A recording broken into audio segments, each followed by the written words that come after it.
It's Aisha Anime, and we're LAGC with the amazing Austin Tindle. Hey, how are you doing? I'm good. How are you doing? I am so excited to have had you here as a guest. Oh my God, it's been a long time coming. How has it been in your first UK con? It's amazing. It's been a whirlwind of emotion and excitement and Red Bull. We got here just in time for the convention. Landed at 6 a.m. Came straight to the con. Haven't slept in I don't know how long. So I'm delirious with joy at the opportunity to meet all these wonderful people in my first ever convention appearance on this continent. Who's been the most popular character that the UK fans have been asking you about? It's mostly Kaneki. Tokyo Ghoul is always generally the most requested and talked about character. But aside from that, Karma Akabane from Assassination Classroom has been getting a lot of love. We're about to run out of prints for that one, so tomorrow's going to be rough. But yeah, those are the main. I think those are the main heavy hitters here today. When you first started going to conventions when Kaneki was popular, did you have a lot of wild cosplayers like dressing up and coming up to you? Yeah. Yes. There are still a good number of wild cosplayers. I would say the first few years after Tokyo Ghoul came out were not the peak for cosplay. There's probably a bigger resurgence sometime around maybe 3 or 4 years ago. You got a lot of people who really go for it too.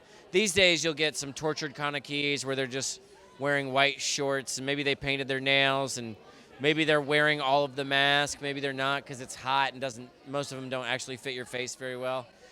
But the real heavy hitters are the ones that make their own Kagane at home.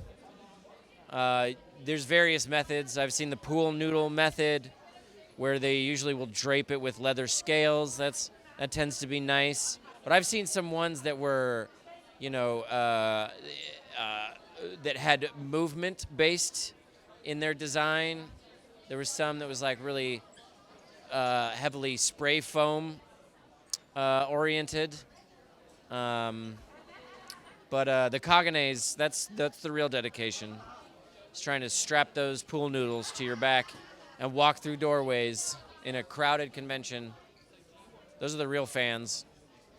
Committed, right? Yeah. Would you ever consider cosplaying him or any of your other characters? Maybe if I got in better shape. I just don't think I could pull off the leather suit. I don't have the abs for it. It wouldn't look the same on my figure. But I'd be open to it. There's a lot of characters from Slice of Life episodes that I would be more prone to want to cosplay as. Ayumu Aikawa from Is This a Zombie? It's my first leading role. It's a great show. You should watch it. When he's not dressed up as a magical garment girl, he's generally just wearing a white t-shirt and jeans. And I feel like that would be the ideal cosplay attire for me. Now that you said white t-shirt and jeans, I have to bring up this role. I think a lot of people, gamers, went wild when you were cast for this. Ryu from Shenmue. Oh, yeah. Shenmue. Well, there's supposed to be some Shenmue fans that were going to show up here this weekend. They didn't show up today. They better show up tomorrow. What an amazing franchise, and what a heartbreak it was to not have Season 2 renewed, because they really hyped up Season 1 a lot. It premiered on Adult Swim, and not enough people watched it, and then it died. And that's your fault, not mine. So had you heard of the game before you were cast for it? No, I didn't know anything about the franchise. After I did audition for it, I went and checked out the game. I ended up buying Is it the third one is the newest one? I played through it as much of it as I could before I got stranded on some mission where you had to recover a collection of things that I couldn't find easily. But wow, what a classic. I have to say that it was kind of a cult thing because the voice acting was very iconic to the game. So obviously when they cast a whole different team, everyone was like, oh, but it was famous for being really weird. Yeah. And then obviously getting you and everyone else was like, oh my God, that's amazing. Yeah, that we didn't really embody its original essence in terms of the vocal tone. We made some choices that were different, and the chips fell where they made. May I ask you to say a famous line for a bit? Okay, but you have to tell me what the line is. The line is, I see. I see. Beautiful. Is that how I did it in the show? I don't remember. I see. I see. I see. There. I have to say, there are a lot of people who really, really liked the anime and the way it was going, especially in the UK, but I would say across the whole world. So I think we're all devastated that it didn't carry on because we wanted to see the second game. We want to see the story finish because those video games are not getting anywhere near the end of this epic. You haven't even finished it and you understand. Yeah. Come on, tell the story. We're so close. Yeah,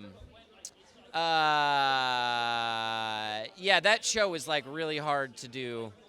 And when I first got booked for it, I had to drive to Houston, and our first session was at like 6 o'clock in the morning because all of the producers from Japan wanted to be in on the session. And so like we were trying to record my first lines, and there was like 11 different people giving feedback and trying to tell me how to say the lines. And it was madness. And we ended up going back and re-recording all of those lines. In case anybody who's in that room is watching this, just so you know, we had to re-record all of it. It was tough, though. It was tough. It's hard to take direction from a room full of people who all have a different way of saying that they want you to do it different, like how they hear it in their head. No, but it's a wonderful team of producers, and I'm so grateful to have worked with them. Amazing. They won't watch this, probably. You can cut that out if you want. No, I actually love your I'm sure truth. It's great for your editing. Dishing the hot goss. Talking about another video game you worked on, Ace Attorney. How was that in comparison? Or TV show based on a video game. I mean, if I was in that, I was in it very briefly. Maybe for an episode or something, so I retain nothing from that show. Fair enough. I'm going to ask you about another show. I don't know if you remember this, but do you recall doing High School of the Dead Double D? High School of the Dead, yes. Is that the one where I play a police officer? I think so. Oh, sorry, I think so. Why did you, of all the things, I'm in like 350 animes, and you've picked two where you know what my character's name was in season 1 of that show? It was Cop Number 2. He kept showing up though, so they changed his name to Dirty Harry. But I don't think that was a choice that came from Japan. I think our director just did that, and it stuck. I don't think it's canon, but it's what we call him. The reason why I brought that one up is I think when I jumped into the show, I didn't know what it was about. So I was going to ask it, did you have any idea when you interviewed for that? I mean, when you tried out for that role, did you know it was going to be kind of a bit ecchi, a bit, wild?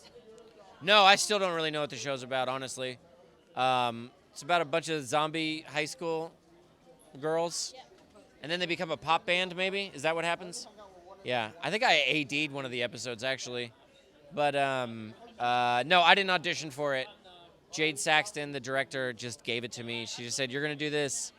Do your funny nerd voice." And then I did it. But he's the character himself is pretty isolated in the show, so like I didn't get exposed to much of what was going on in the show outside of my weird little scenes. So in terms of how ecchi it got, I can't speak to that.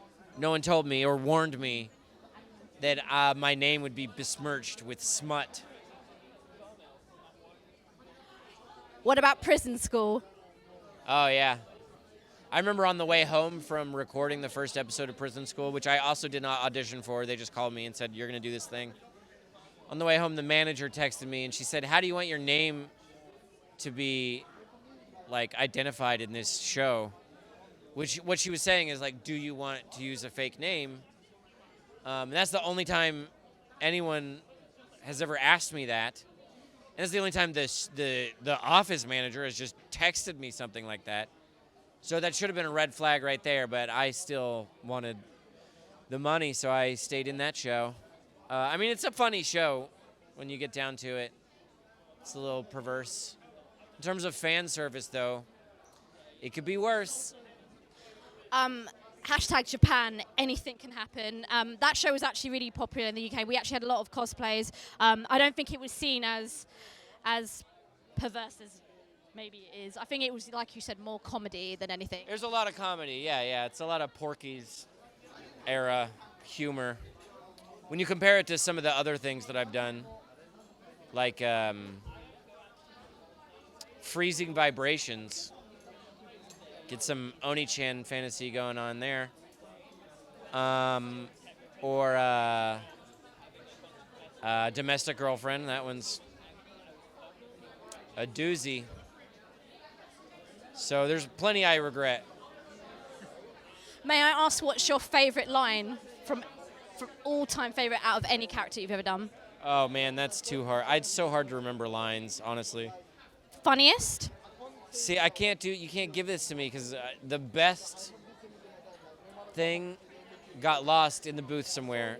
So now it's just what can my brain remember very quickly. And I don't know. I'm too tired. This is a line from Tokyo Ghoul that I think about, and I speak into my burger and fries at lunchtime. I look down and I say, "You'll get what's coming to you when I eat you instead." That was There's a line. That was beautiful. Thank you. Is there anything you want to talk about, like projects that you're working on that you can talk about, or anything you want to showcase? I am in a comedy troupe along with Eric Vale, who plays Sanji in One Piece, Trunks in Dragon Ball Z, and Dragon Ball Super or whatever, and he plays Shigaraki in My Hero Academia. He and I are in a live-action comedy troupe called the Folding Chairs Comedy Troupe. Look us up on YouTube. You have to type all of that in, Folding Chairs Comedy Troupe. If you just type in folding chairs, you're just going to get videos of chairs. But we've got sketches out. We do live shows sometimes. Watch our sketches. Subscribe to our channel. Or else. Austin, it's been a real pleasure talking to you. Yeah, Thank you so much. Thank you for having me.